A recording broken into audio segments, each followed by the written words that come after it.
E aí, galerinha, beleza? Vamos lá. Vamos para a última parte do nosso ano e é falar sobre as regiões brasileiras.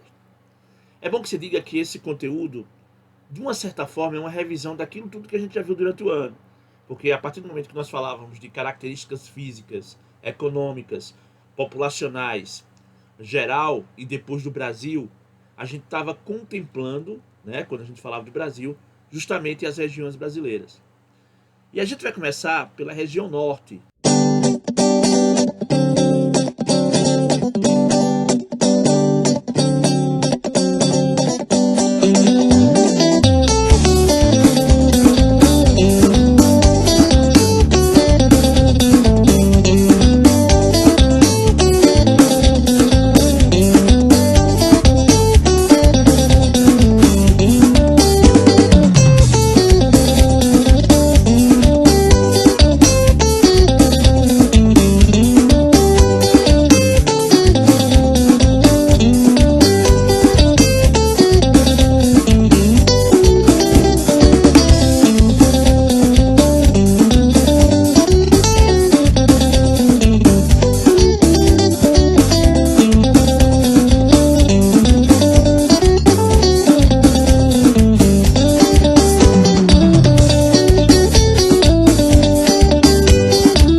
Mais ao som do carimbó, não dá nem vontade de parar. Hein? Eu tenho certeza que você também está aí se remexendo. Bom, queridos, falar da região norte é a gente falar da principal área em extensão territorial do Brasil, tá? Região norte, ela abrange 45,5% da nossa área territorial. É a maior de todas as regiões. Só para se ter ideia, se a região norte fosse um país, seria o sétimo maior país do mundo em área. É um negócio impressionante. É uma região que é muito grande e tem 7 estados.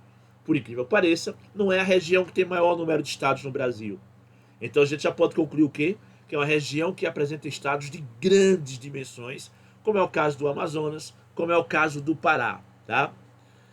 Por ser tão grande e estar no extremo norte do país, essa região acaba servindo de fronteira com vários países da região, né? Com a Guiana Francesa, com a Guiana, com o Suriname, com a Venezuela, com a Colômbia, com o Peru e até mesmo com a Bolívia, ali na região do Acre. Então, é uma região que apresenta uma grande, né, extensão territorial. Bom, dentro desse contexto, a gente escuta muito falar sobre a Amazônia Legal. A Amazônia Legal corresponde a uma região maior ainda do que a região norte. Por quê? Porque a Amazônia Legal ela ainda abrange o Mato Grosso e uma parte do Maranhão. Isso faz com que a Amazônia Legal ela seja uma área, corresponda a uma área de 61% do território brasileiro. E essa definição de Amazônia Legal surgiu justamente com o intuito de nós termos uma área onde a SUDAM, a Superintendência de Desenvolvimento da Amazônia, um órgão que foi criado ali na década de 60, com o intuito de quê? De desenvolver a região. Então, essa área abrange justamente a região do Sudã, né, da SUDAM, da Superintendência de Desenvolvimento da Amazônia, um órgão que foi criado junto com outros órgãos, como a SUDENE, a SUDESUL e a SUDECO, visando desenvolver economicamente a região para, para evitar a saída dessas pessoas para a região sudeste. Então, a Amazônia Legal seria isso. E ainda teríamos uma definição de Amazônia Internacional, que é a Amazônia Legal, mas algumas outras áreas da Amazônia que envolvem países, outros países. Então, isso seria as várias denominações que nós temos quando nós falamos em relação à Amazônia. Dentro desse contexto de Amazônia Legal, em 1994, o governo federal criou o CIVAM, Serviço de Inteligência da Amazônia. Esse serviço é operado pela Força Aérea Brasileira E o objetivo principal desse Serviço de Vigilância da Amazônia, do CIVAM, é justamente criar uma forma de monitorar através de sistema de satélites, através de aviões, através de uma série de fatores, com o intuito de quê? De justamente monitorar a Amazônia Legal. Isso é importante não só para a gestão territorial, como para a chamada soberania nacional.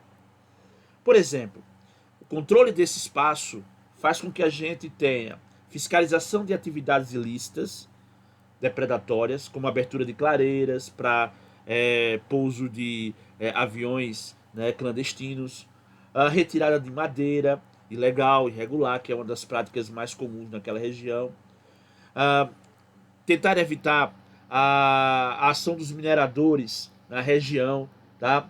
E claro, também fazer com que haja uma regularização das terras na região da Amazônia para tentar evitar um dos grandes problemas que nós temos na Amazônia, que seria a invasão de terras alheias, tá? Aquilo que nós chamamos de grilagem pelos grandes proprietários. Então, tá aí o CIVAM a serviço justamente do Brasil, com o intuito justamente de criar uma gestão territorial e uma soberania nacional. Diante disso, então, vamos começar a falar mais da parte física da região amazônica. Como eu disse a vocês, é um resumo daquilo que a gente já falou, tá? Uma das principais características físicas da região é o chamado clima equatorial úmido. Falar do clima equatorial úmido é falar de um clima que se caracteriza por ser quente o ano todo, com baixíssimas amplitudes térmicas e extremamente chuvosa. É uma região extremamente úmida, uma das regiões mais úmidas do país. Isso deve-se muito à evaporação dos rios e à transpiração da floresta amazônica. Apresenta um relevo de uma maneira geral baixo, formado principalmente por depressões e, nas extremidades do rio, pela chamada planície amazônica. É uma região riquíssima, riquíssima, riquíssima em rios, tanto em rios de planalto, que apresentam um grande potencial hidrelétrico, apesar de ser pouco aproveitado na região. Tá? Lembre-se, é uma região que está muito distante das principais áreas consumidoras de energia, é uma região pouco populosa, pouco industrializada, então não há uma carência tão grande de energia assim. E levar energia da Amazônia para outras regiões é extremamente caro. Então por isso que ainda é pouco aproveitado. Mas não podemos dizer a mesma coisa quando a gente fala dos rios de planície, que são justamente os rios navegáveis. Não existe sistema de transporte mais eficiente na Amazônia do que o transporte fluvial. Se você quiser chegar às áreas mais distantes da Amazônia, a melhor forma é através dos rios. Apresenta uma floresta equatorial, floresta equatorial amazônica, uma floresta úmida, latifoliada, folhas grandes e arredondadas, perene, sempre verde, tá? Uma formação heterogênea com uma grande diversidade de espécies. E lembre-se também que existem três degraus, digamos assim, na floresta equatorial, que a gente chama justamente de mata de igapó, sempre inundada, a gente chama de mata de várzea, inundável, uma época do ano, e a terra firme que predomina, que é a terra nunca inundada.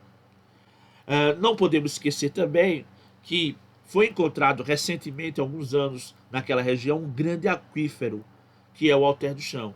Quer dizer, numa região que se caracteriza por um grande potencial hidráulico, você ainda tem um grande poço, entre aspas, subterrâneo, né? Um grande aquífero chamado Alter do Chão, que, se comparado ao famosíssimo Guarani, dizem não ser tão grande quanto o Guarani, mas o volume de água é muito maior.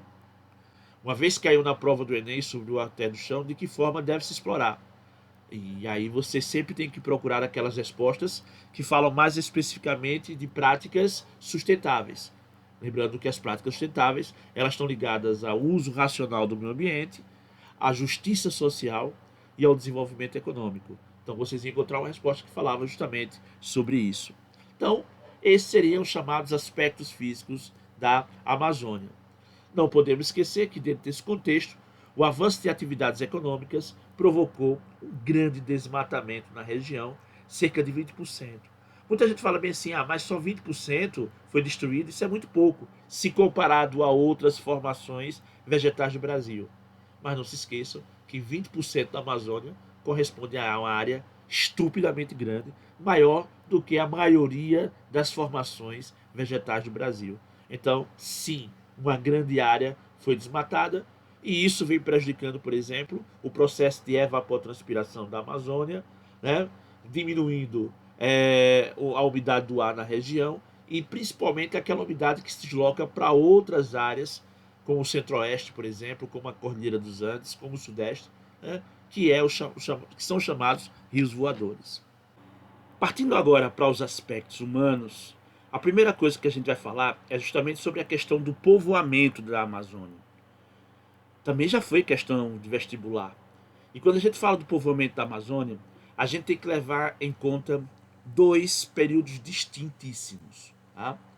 O primeiro período é aquele que vai do século XVI até o século XIX, em qual houve um povoamento da Amazônia seguindo as margens do rio. Tá? Então, o vestibular viu como eixo de povoamento. Então, esse seria o primeiro eixo de povoamento. Ou seja, a gente não pode esquecer que as missões religiosas, que foram os primeiros a povoar aquela região, eles adentraram sobre a Amazônia no sentido leste-oeste, no sentido justamente do rio Amazonas. Né? Claro, no sentido contrário, porque o rio corre de oeste para leste, mas eles entravam justamente no Oceano Atlântico e seguiam no sentido leste-oeste a Amazônia. Essa foi a primeira forma de povoamento. Mais recentemente, o povoamento da Amazônia se deu a partir do sentido sul-norte. Tá? Justamente o sentido que privilegia o quê? Privilegia justamente a entrada da Amazônia pelas rodovias que foram construídas. Né? Mas, a princípio, nós tivemos na década de 60, 70, a construção de rodovias como Belém do Pará até Brasília, tá? Belém, Brasília, e tivemos a Transamazônica. Mas, mais recentemente, rodovias mais ligadas às capitais, sempre no sentido norte-sul, provocaram, aliás, sempre no sentido sul-norte, perdão, provocaram justamente o povoamento da região. Então, o primeiro eixo foi através do rio, o segundo eixo é através das chamadas rodovias. É uma região que tem 18,5 milhões de habitantes, né? Só é maior em termos de habitantes do que a região centro-oeste, porém é a menor densidade demográfica. Tem 4 habitantes por quilômetros quadrados e algumas regiões um grande vazio demográfico, justamente as áreas ocupadas pela chamada floresta. Quanto aos aspectos econômicos, a gente não pode esquecer que a região amazônica é uma das regiões que mais se desenvolveu nas últimas décadas. Não à toa, o PIB da região amazônica foi um PIB que aumentou significativamente. Todo esse desenvolvimento econômico a gente deve muito a órgãos como a Sudam. A Sudam foi de grande valia, a Sudam foi de grande importância para que a gente tivesse o desenvolvimento dessa região. Falamos já da Sudam, né, como órgão responsável pelo desenvolvimento econômico da região. A Sudam ela foi criada justamente numa tentativa, em um primeiro momento, de integrar a região amazônica às demais regiões do Brasil. Né? Começou com a construção de rodovias importantes, como, por exemplo, a Transamazônica, como, por exemplo, a inacabada Transamazônica, né? A Belém-Brasília, talvez a mais importante delas hoje, mas outras que acabaram ligando a região dentro da própria região norte, essa integração dentro da própria região, como Cuiabá-Santarém, como Cuiabá-Porto Velho, como Porto Velho-Manaus. Então, a gente tem, sem dúvida nenhuma, as rodovias como um projeto de integração fantástico e que contribuiu muito para essa integração da Amazônia. Né? Dentro dos grandes feitos da Sudam, a gente destaca a Zona Franca de Manaus, 1967, tá? Através de um subórgão chamado SUFRAMA, justamente a Superintendência Franca de Manaus, que desenvolveu há 53 anos atrás algo que era considerado praticamente possível, atrair indústrias para a Zona Franca de Manaus. E conseguiu isso através de incentivos fiscais, né, justamente levando mais de 500 empresas para a Amazônia. É um negócio impressionante.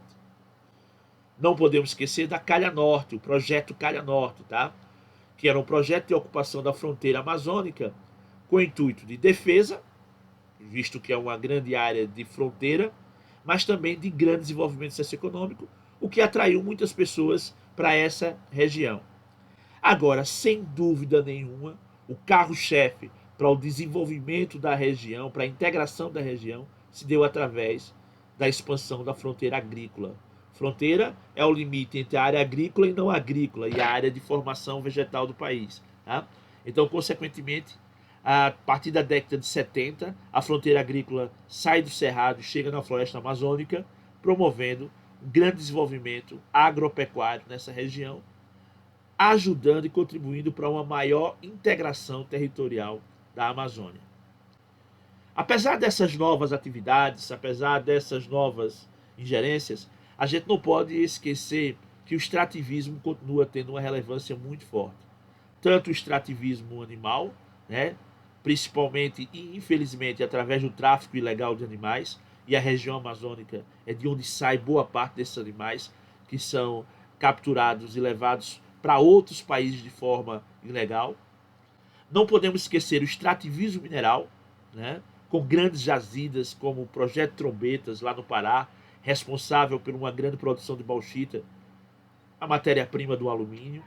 Da Serra do Navio, no Amapá, que já foi uma grande produtora de manganês, apesar de que nos últimos anos, né, não vem explorando, mas ainda continua tendo uma relevância muito grande nos projetos minerais da Amazônia. O garimpo do ouro, né, na década de 80, Serra Pelada, né, onde houve uma invasão enorme de brasileiros buscando ouro na região. Hoje, outros garimpos também são encontrados e, consequentemente, a exploração dessas áreas. Infelizmente, muitas vezes nas áreas indígenas, o que leva a um conflito muito grande entre mineradores e indígenas. Né? É um dos grandes problemas que nós temos na região amazônica. Mas, sem dúvida nenhuma, o maior de todos os projetos, a Serra dos Carajás, a maior jazida de minerais do mundo, com destaque na produção do ferro, com destaque na produção do manganês. Dentro do contexto extrativista, a gente ainda destaca o extrativismo vegetal. A exploração da madeira, de plantas medicinais, do látex, da borracha, que já foi muito importante para a economia da região do século XIX, sempre, né, muito importante até os dias de hoje, mas com o advento do petróleo e da borracha produzida através do petróleo, perdeu um pouco da força o látex. E claro, a produção de alimentos, como os famosíssimos açaí, guaraná e a castanha do Pará como exemplo do extrativismo vegetal que é feito na região. Dentro do contexto da agricultura, a região ainda é uma área de destaque na produção. Claro que a ocupação da floresta, por ser muito grande ainda, ela deixa ainda muita área sem ser explorada, graças a Deus, né? Não podemos deixar que a boiada, né, tome conta dessa região. Mas falando especificamente da agricultura, a gente destaca, evidentemente, pequenas propriedades rurais, aonde se destaca uma produção agrícola de subsistência, ou ainda para o comércio interno do Brasil. Tá? Produções permanentes, produções temporárias, ainda são de grande valia, de grande importância nessa área. Agora, não resta dúvidas que o que vem destacando mesmo e sendo explorado nas questões de vestibular é a agropecuária. É a agropecuária moderna, é o agronegócio que já chegou na Amazônia, que é feito nas grandes propriedades rurais da região, tá? Vem crescendo justamente nas beiradas da região amazônica, principalmente no sentido sul-norte, né? Envolvendo ali o norte do Mato Grosso, o norte do Tocantins, envolvendo ainda a região do Matopiba, Maranhão, Tocantins, Piauí e Bahia, né? E, consequentemente, uma agricultura moderna, altamente mecanizada, exigindo uma mão de obra pequena e com o intuito do mercado, de atingir o mercado externo. Então, o agronegócio já chegou na região amazônica de uma maneira muito forte e muita gente fala que são justamente os grandes responsáveis pelo desmatamento e pelas queimadas na região. Agora, mais forte ainda, a pecuária. A atividade pecuária, que também é responsável muito por essa questão relativa ao desmatamento das queimadas, também cresce de uma maneira muito forte, de uma maneira extensiva, né? Tanto para o mercado externo, corte de carne, quanto também a produção leiteira. Então isso também vem crescendo de uma maneira intensa na Amazônia. Vale destacar, ainda dentro do contexto da pecuária, a maior criação de búfalos do Brasil, na ilha de Marajó, né? Pecuária bufalina, muito importante na produção de laticínios e de carne também. Do ponto de vista industrial, a gente já destacou aqui a Zona Franca de Manaus, que em 1967 conseguiu, através de incentivos fiscais, atrair muitas empresas para a região. Muitas empresas famosas, marcas internacionais, principalmente aquelas ligadas ao eletroeletrônico, à moto, fabricação de motocicletas, tá? Assim também como de alimentos e de uma série de outras coisas. Então, a Zona Franca de Manaus se tornou o grande expoente industrial da região amazônica, sem dúvida nenhuma. É importante que, a princípio, era chamado de Zona Franca de Manaus, depois passou a ser chamado de Polo Industrial de Manaus, né? Como uma forma justamente de mostrar que já não existe mais, né, a isenção de impostos.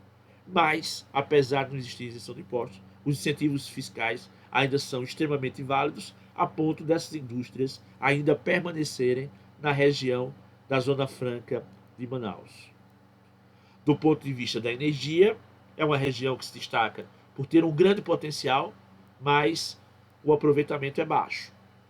Destaca-se entre as várias usinas que já foram construídas ou que ainda estão para ser construídas ou em construção, Balbina, Tucuruí. Tucuruí, até a construção de Belo Monte, era a maior de todas as usinas elétricas do Brasil, né? Totalmente brasileira, tá? Porque Itaipu não é totalmente brasileira. Nos últimos anos, ganhou muita repercussão nacional e até mesmo internacional a construção de hidrelétricas como Santo Antônio Giral, no Rio Madeira, e Belo Monte, no Rio Xingu. Essas três, ditas como sustentáveis, elas foram palcos de grandes discussões perante a sociedade brasileira. Um bom objetivo, claro, é promover energia para a região, mas também levar para outras regiões mais necessitadas, que apesar de ser caro, mas é necessário. O grande aproveitamento das hidrovias, né, tanto para o transporte de cargas, quanto para o de serviços, quanto para a moradia, como eu já disse a vocês, as áreas de trecho de planície é muito importante no processo de integração da região, para chegar às regiões mais distantes da Amazônia. Essa é a maneira mais correta, né? E o ecoturismo, que também é muito forte na região, tá? Um turismo mais ecológico. Então, é isso que a gente tem a falar sobre a região norte de uma maneira geral. É uma região muito importante para o Brasil, consequentemente também para as provas de vestibulares. Então, essa seria a característica da região norte. Partiremos agora para outras regiões.